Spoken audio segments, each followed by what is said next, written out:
ಹಳೆ ಕಲಾವಿದರಿಗೆ ಅವಕಾಶಗಳು ಸಿಗ್ತಾ ಇಲ್ಲ. ಯಾಕಂದ್ರೆ ನಮ್ಮ ಹಳಬ್ರಾಗ್ಬಿಟ್ಟು ನಮ್ಮನ್ನ ಯಾರು ಕರೆಯೋದಿಲ್ಲ. ಹೀರೋಯಿನ್ಗಳ ತರ 5 ಲಕ್ಷ ಕೊಡಿ 10 ಲಕ್ಷ ಕೊಡಿ ಅಂತ ಡಿಮ್ಯಾಂಡ್ ಮಾಡ್ತೀವ. ಮಹಿಳೆ ಕಾಮಿಡಿ ಆಕ್ಟರ್ ಅಂತ ಅಂದಾಗ ಯಾಕೆ ಕರೆಯೋದಿಲ್ಲ? ನನ್ನಲ್ಲೇ ಲಾಸ್ಟ್ ಆಗೋಯ್ತು. ಈಗ ಕಾಮಿಡಿ ಅನ್ನೋದೇ ಸತ್ತೋಗಿದೆ. ಸುದೀಪ್ ಅವರೇ ಕೇಳ್ತಾರೆ ನನಗೆ, ಯಾಕೋ ಕೆಲಸಗಳು ಸಿಗ್ತಾ ಇಲ್ಲ ಅಂತ ಕೇಳ್ತಾರೆ. ಟ್ಯಾಲೆಂಟ್ ಇದ್ರೆ ಅವಕಾಶಗಳು ಸಿಗುತ್ತೆ ಅಂತಾರೆ. ಸುಳ್ಳು. ಟ್ಯಾಲೆಂಟ್ ಇದೆ ದೇವರನ್ನ ಸಿಗಲ್ಲ. ಆರ್ಟಿಸ್ಟ್ ಮಕ್ಕಳಿಗೆ ಕೆಲಸ ಸಿಗುತ್ತೆ ಅನ್ನೋದು ಸುಳ್ಳು. ನನ್ನ ಮಗಳು ಸಾಕ್ತಾ ಇರೋದೇ ಅವಳು. ಕಣ್ಮುಂದೆ ಮಗಳಿದ್ದಾಗ ಎಲ್ಲ ಮರ್ತೋಗುತ್ತೆ. ನೀವು ನೋಡ್ತಾ ಇದ್ರ state.news.live. ನಾನು ಕಲಾನ್ವಿತಾ ಜೈನ್ ಕೆರ್ವಾಶೆ. ನನ್ನ ಜೊತೆ ಇದೀಗ ಒಂದು ಅದ್ಭುತವಾದಂಥ ಕಲಾವಿದೆ ಇದ್ದಾರೆ. ಇವರು 800ಕ್ಕಿಂತಲೂ ಅಧಿಕ ಸಿನಿಮಾಗಳನ್ನು ಮಾಡಿ ಜನರ ಮೆಚ್ಚುಗೆಯನ್ನು ಗಳಿಸಿದವರು ಬೇರೆ ಯಾರು ಅಲ್ಲ, ರೇಖಾ ದಾಸ್ ಅವರು. ಬನ್ನಿ ಅವ್ರ ಜೊತೆ ಸಾಕಷ್ಟು ಮಾತನಾಡೋದಕ್ಕಿದೆ. ಹಾಯ್ ಮ್ಯಾಮ್, ಹೇಗಿದ್ದೀರಾ? ಚೆನ್ನಾಗಿದ್ದೀನಿ, ಫೈನ್. ಮೊದಲಿಂದಾಗಿ ಇವತ್ತು ಜಾಲಿ ಅನ್ನುವಂಥ ಸಿನಿಮಾದ ಟ್ರೇಲರ್ ಕೂಡ ಬಿಡುಗಡೆ ಆಗಿದೆ. ಈ ಸಿನಿಮಾದಲ್ಲಿ ನೀವು ಕೂಡ ನಟನೆ ಮಾಡಿರುವಂಥದ್ದು, ಅದ್ರ ಬಗ್ಗೆ ಹೇಳಿ. ನಿಮ್ಮ ಪಾತ್ರ? ನನ್ನ ಪಾತ್ರ ತುಂಬ ಚೆನ್ನಾಗಿದೆ. ಜಾಲಿ ಅನ್ನೋ ಸಿನಿಮಾದಲ್ಲಿ ಕಾಮಿಡಿ ಪಾತ್ರ ಇದೆ. ಎಲ್ಲ ಹೊಸ ಟೀಮ್ ಮಾಡಿರೋದು.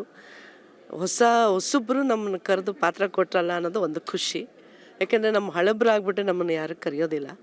ಹೊಸಬ್ರು ಕರೆದು ಪಾತ್ರ ಕೊಟ್ಟಿರೋದು ಅಂದರೆ ನಿಜವಾಗ್ಲೂ ಅದು ಮೆಚ್ಚಬೇಕಾದ್ದು.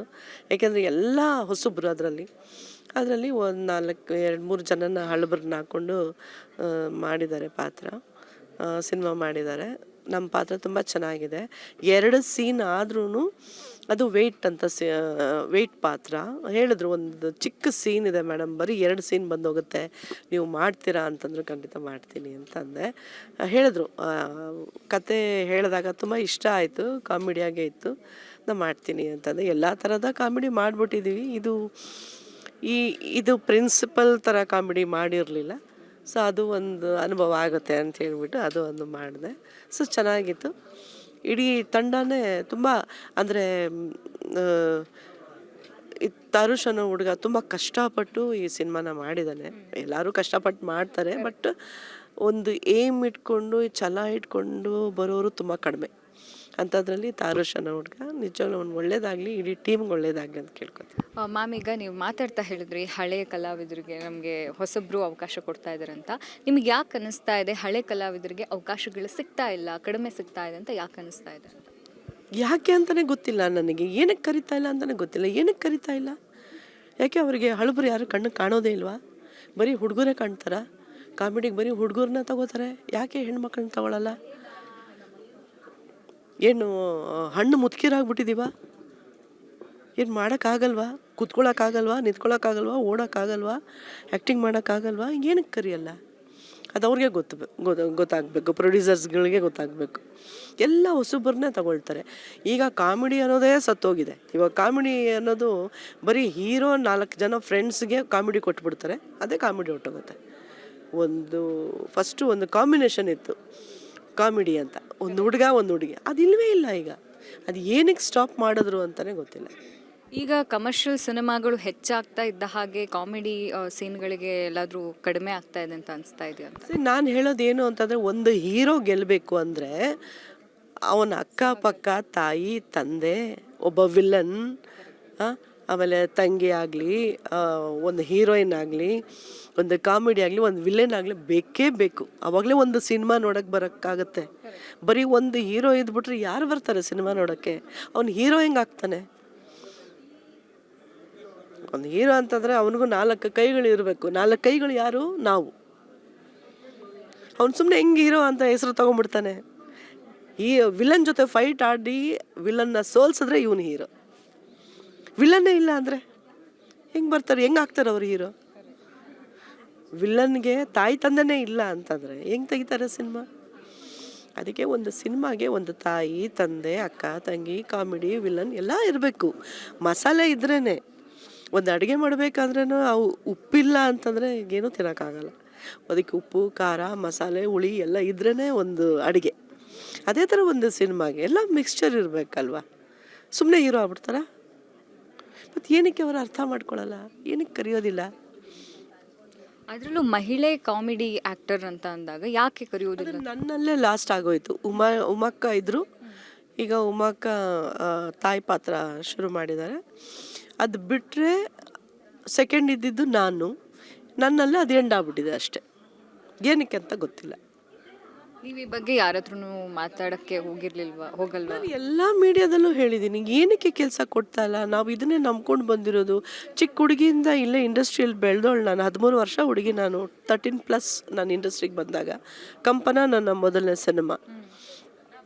ಅಲ್ಲಿಂದ ಇವತ್ತು 40 ಇಯರ್ಸ್ ಆಗೋಯ್ತು ಸಿನಿಮಾ ಇಂಡಸ್ಟ್ರಿಯಲ್ಲಿ. ಏನಕ್ಕೆ ಕೆಲಸ ಕೊಡಲ್ಲ, ಏನಕ್ಕೆ ಕೆಲಸ ಇಲ್ಲ? ಯಾಕೆ ನಾವು ಆ್ಯಕ್ಟಿಂಗ್ ಮಾಡಲ್ವಾ?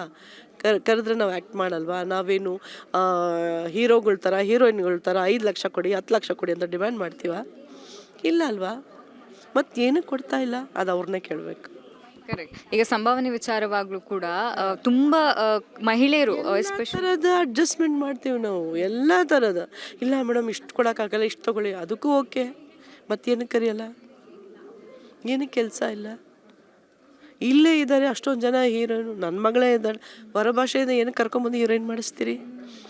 ಇಲ್ಲಿರೋರಿಗೆ ಮೊದಲು ಕೊಡಿ ಚಾನ್ಸು. ನನ್ನ ಮಗಳಿಗೆ ಕೊಡಿ ಅಂತ ನಾನು ಹೇಳ್ತಿಲ್ಲ, ಕೊಡಿ. ಇಲ್ಲಿರೋರಿಗೆ ಕೊಡಿ, ಎಷ್ಟೋ ಜನ ಇದ್ದಾರಲ್ಲ, ಕೊಡಿ ಅವ್ರಿಗೆ. ಹೊರ್ಗಡೆಯಿಂದ ಕರ್ಕೊಂಬಂದು ಅವ್ರಿಗೆ ಹೋಟ್ಲಿಗೆ ಲಕ್ಷಾಂತರ ರೂಪಾಯಿ ಬಿಲ್ ಆಗುತ್ತೆ, ಅವ್ರಿಗೆ ಅಷ್ಟೊಂದು ಪೇಮೆಂಟ್ ಕೊಡ್ತೀರಾ?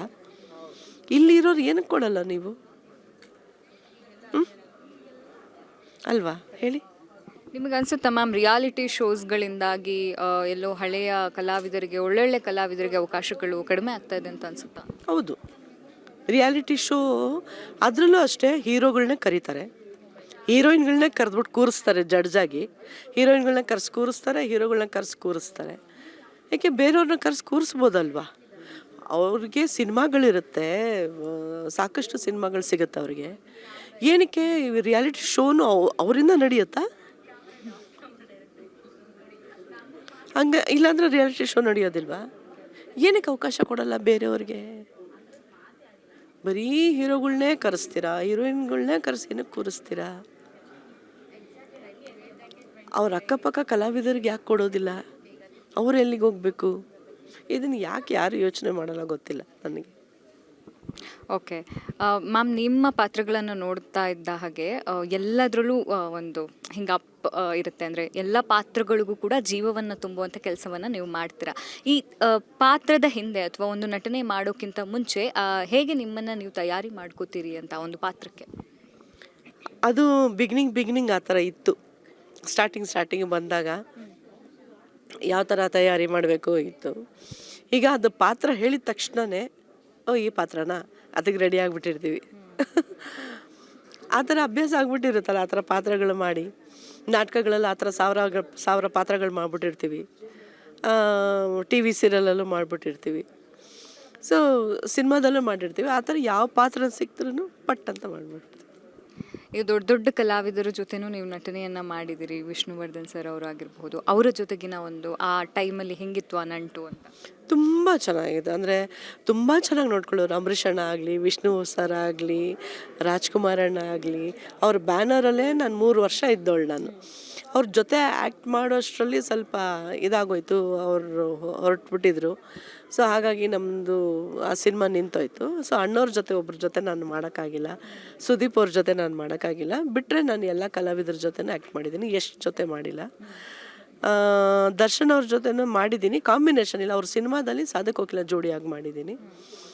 ಸೊ ಆ ಥರ ಸುಮಾರು ಜನ ಎಲ್ಲ ಹೀರೋಸ್ಗಳು ಅಂದರೆ ತುಂಬ ಚೆನ್ನಾಗಿ ನೋಡ್ಕೋತಾರೆ.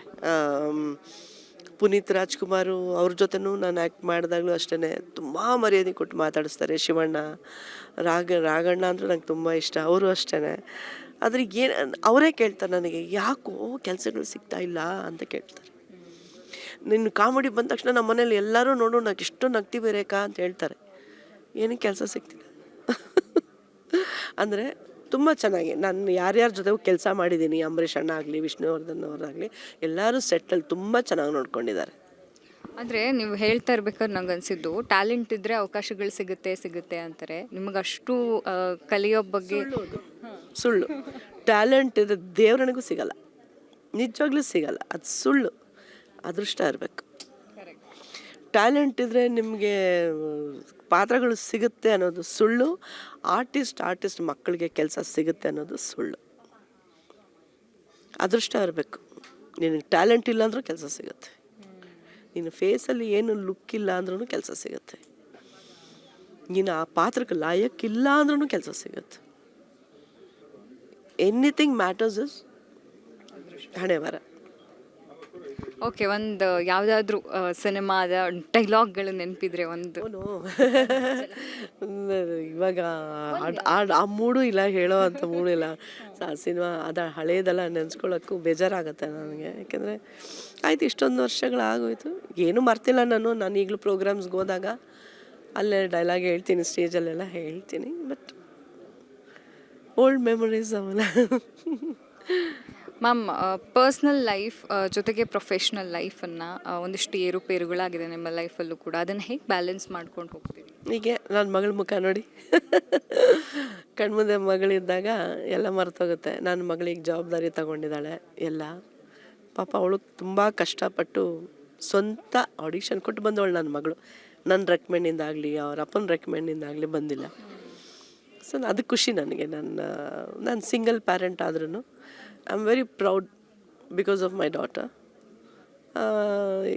ಮೊದಲು ನನ್ನ ಮಗಳನ್ನ ನೋಡಿ, ರೇಖಾದಾಸ್ ಮಗಳಲ್ವಾ ಅನ್ನೋರು, ಶ್ರಾವ್ಯ ಮಮ್ಮಿ ಅಲ್ವಾ, ಸಾತ್ವಿಕ ಮಮ್ಮಿ ಅಲ್ವಾ, ಇವಾಗ ಚೇಂಜ್ ಮಾಡ್ಕೊಂಡಿದ್ದಾಳೆ ಹೆಸರು, ಶ್ರಾವ್ಯ ಮಮ್ಮಿ ಅಲ್ವಾ ಅಂತ ಹೇಳ್ತಾನೆ. ಖುಷಿ ಆಗತ್ತೆ ಅದು.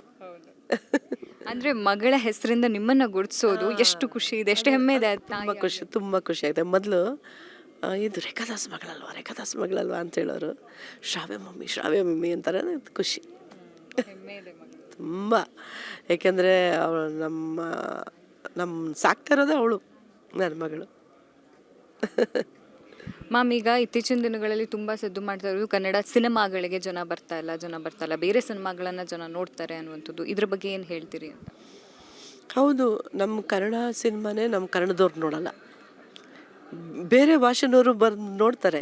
ಈಗ ಬೇರೆ ಭಾಷೆ ಸಿನಿಮಾ ಆದರೆ ಬೇರೆ ನಮ್ಮ ಕನ್ನಡದ ಜನ ಹೋಗಿ ನೋಡ್ತಾರೆ. ಅದು ಯಾಕಂಗೆ ಅಂತ ಗೊತ್ತಿಲ್ಲ. ನಮ್ಮಲ್ಲೇ ಒಗ್ಗಟ್ಟಿಲ್ಲ, ನಮ್ಮಲ್ಲೇ ಅಂಡರ್ಸ್ಟ್ಯಾಂಡಿಂಗ್ಸ್ ಇಲ್ಲ. ನಾನು ಹೇಳೋದೇನು ಅಂದರೆ, ಪ್ರತಿಯೊಬ್ಬರು ಸಿನಿಮಾ ರಿಲೀಸ್ ಆದಾಗ ಥಿಯೇಟ್ರಿಗೆ ಹೋಗ್ಬಿಟ್ಟು ಸಿನಿಮಾ ನೋಡಿ.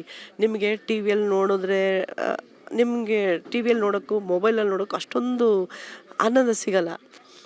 ನೀವು ಒಂದು ಥಿಯೇಟ್ರಿಗೆ ಹೋದಾಗ ಆ ಥಿಯೇಟ್ರಲ್ಲಿ ಅಷ್ಟು ಜನದ ಜೊತೆ ಕೂತ್ಕೊಂಡು ಅದು ನೋಡೋದಿದೆಯಲ್ಲ, ಆ ವೈಬ್ ಇದೆಯಲ್ಲ, ತುಂಬ ಚೆನ್ನಾಗಿರುತ್ತೆ. ಅದನ್ನು ಯಾಕೆ ಮಾಡಲ್ಲ ಜನ? ಹೋಗಬೇಕು, ಥಿಯೇಟ್ರಿಗೆ ಹೋಗಿ ನೋಡಬೇಕು. ನಮ್ಮ ಕನ್ನಡನ ಉಳಿಸ್ಬೇಕು ಅಂದರೆ ಅದು ನಮ್ಮ ಜನರ ಕೈಯಲ್ಲಿದೆ. ಹೋಗಬೇಕು, ಒಂದು ಸ್ವಲ್ಪ ಹೊತ್ತು ಫುರ್ಸತ್ತು ತೊಗೊಳ್ಳಿ. ಇದ್ದಿದ್ದೇ ಗೋಳು, ಜೀವನ ಪೂರ್ತಿ ಇದ್ದಿದ್ದೇ ಗೋಳು. ಹೋಗಲಿ, ಒಂದು 2 ಅವರ್ ಥಿಯೇಟ್ರಿಗೆ ಹೋಗಿ ಸಿನಿಮಾ ನೋಡಿ.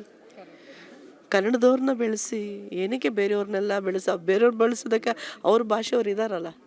ಮೊದಲು ನಮ್ಮ ಭಾಷೆನ ಬೆಳೆಸಿ, ಹೋಗಿ ನೋಡಿ ಸಿನಿಮಾ. ನೀವು ಆಗ ಮಾತಾಡ್ತಾ ಹೇಳಿದ್ರಿ, ನಮ್ಮ ನಟಿಯರೇ ಅಂದರೆ ನಮ್ಮ ರಾಜ್ಯದಲ್ಲೇ ಎಷ್ಟೋ ಜನ ಅದ್ಭುತ ಕಲಾವಿದರಿದ್ದಾರೆ, ಈಗ ಸಂಗೀತಗಾರರಾಗಲಿ ಎಷ್ಟೋ ಜನ ಇದ್ದಾರೆ. ಆದರೂ ನಾವು ಬೆರಳು ಅಂದರೆ ಕರ್ಕೊಂಬರೋದು ಮಾತ್ರ ಬೇರೆಯವ್ರನ್ನ ಅಂತ. ಅದು ಯಾಕೆ ಆ ಒಂದು ನೇಚರ್, ಅಥವಾ ಅದು ಯಾಕೆ ಕಡಿಮೆ ಆಗ್ತಾ ಇಲ್ಲ? ನಮ್ಮವರನ್ನು ನಾವು ಯಾಕೆ ಬೆಳೆಸೋದಕ್ಕೆ ಮುಂದೆ ಹೋಗ್ತಾ ಇಲ್ಲ ಅಂತ ಅನ್ಸುತ್ತೆ. ಏನಕ್ಕೆ ಅಂತಲೇ ಗೊತ್ತಾಯ್ತು. ನಾನು ಹೇಳ್ತಾ ಇದ್ನಲ್ಲ, ಇಲ್ಲಿರೋ ಕಲಾವಿದರಿಗೆ ಕೆಲಸ ಕೊಡ್ತಾ ಇಲ್ಲ, ಇಲ್ಲಿರೋ ಆರ್ಟಿಸ್ಟ್ಗಳು, ಆಮೇಲೆ ಏನಂತಾರೆ ಅದು, ಟೆಕ್ನಿಷಿಯನ್ಸ್ಗೆ ಕೆಲಸ ಕೊಡ್ತಾ ಇಲ್ಲ. ಎಲ್ಲ ಹೊರಗಡೆಯಿಂದ ಏನಕ್ಕೆ ಕರ್ಕೊಂಬರ್ತಾರೆ? ನಿಜವಾಗ್ಲೂ ಅದೇನು ಒಂದು ಹಾಬಿ ಆಗ್ಬಿಟ್ಟಿದೆಯೋ ಅಥವಾ ಏನು ಅಂತಲೇ ಗೊತ್ತಿಲ್ಲ. ಅದು ಯಾರು ಪ್ರೊಡ್ಯೂಸ್ ಮಾಡ್ತಾರೆ, ಆ ಪ್ರೊಡ್ಯೂಸರ್ಸ್ಗೆ ಕೇಳಬೇಕು ಅಥವಾ ಡೈರೆಕ್ಟರ್ಸ್ನೇ ಕೇಳಬೇಕು. ಅದೊಂದು ಕ್ವಶನ್ ಮಾರ್ಕ್ ಆಗಿಬಿಟ್ಟಿದೆ. ವೈ, ಯಾಕೆ? ಕೊನೆಯದಾಗಿ ಮ್ಯಾಮ್, ಇದೇ ತಿಂಗಳು ಸಿನಿಮಾ ಕೂಡ ರಿಲೀಸ್ ಆಗುತ್ತೆ. ಹೌದು, ಏನು ಹೇಳ್ತೀರಿ ಜನಕ್ಕೆ? ಆಲ್ ದಿ ಬೆಸ್ಟ್ ನಾ ಹೇಳ್ತೀನಿ. ನಾನು ತಾರುಷ್ಗೂ ನಮ್ಮ ಟೀಮ್ಗೂ ಎಲ್ಲರೂ ಬಂದು 31st ರಿಲೀಸ್ ಆಗ್ತಾಯಿದೆ, ಥಿಯೇಟ್ರಿಗೆ ಬಂದು ಸಿನಿಮಾ ನೋಡಿ. ತುಂಬ ಚೆನ್ನಾಗಿದೆ ಸಿನಿಮಾ. ಹೊಸಬ್ರು ಮಾಡಿದ್ದಾರೆ, ಅವ್ರನ್ನ ಬೆಳೆಸಿ ಆಶೀರ್ವಾದ ಮಾಡಿ. ಒಂದು 100 ಜನ ಸಿನಿಮಾ ನೋಡಿದ್ರೂ ಎಲ್ಲೋ ಒಂದು ಕಡೆ ಸಮಾಧಾನ, 100 ಜನ ಬಂದ್ರಲ್ಲ ಅನ್ನೋದೊಂದು ಥರ. ನಾವು ಈ ಸಿನಿಮಾ ಹಿಟ್ಟಾಗಲಿ, ಹೊಸಬ್ರು ಬೆಳಿಬೇಕು. ಎಷ್ಟು ಜನ ಅಂತ ಹಳಬ್ರು ಹೀರೋಗಳೆಲ್ಲ ಬಂದು ಹೋಗಿದ್ದಾರೆ. ಈಗ ಹೊಸಬ್ರಿಗೂ ಹೀರೋಗಳಿಗೂ ಅವಕಾಶ ಇರಲಿ ಅಂತ ಹೇಳ್ತೀನಿ. All the very best ma'am, ಒಳ್ಳೇದಾಗಲಿ. ಇನ್ನಾದರೂ ಅವಕಾಶಗಳು ನಿಮ್ಮ ಪಾಲಿಗೆ ಬರಲಿ ಅಂತ ಕೇಳ್ತಾ ಬಾಯ್. ಇದಾಗಿತ್ತು ರೇಖಾ ದಾಸ್ ಅವ್ರ ಜೊತೆಗಿನ ಮಾತುಕತೆ. ಕ್ಯಾಮ್ರಾ ಪರ್ಸನ್ ವೆಂಕಟೇಶ್ ಜೊತೆ ನಾನು ಕಲಾನ್ವಿತಾ ಜೈನ್, ಕೆರ್ವಾಶೆ, ಸ್ಟೇಟ್ ನ್ಯೂಸ್ .live ಬೆಂಗಳೂರು.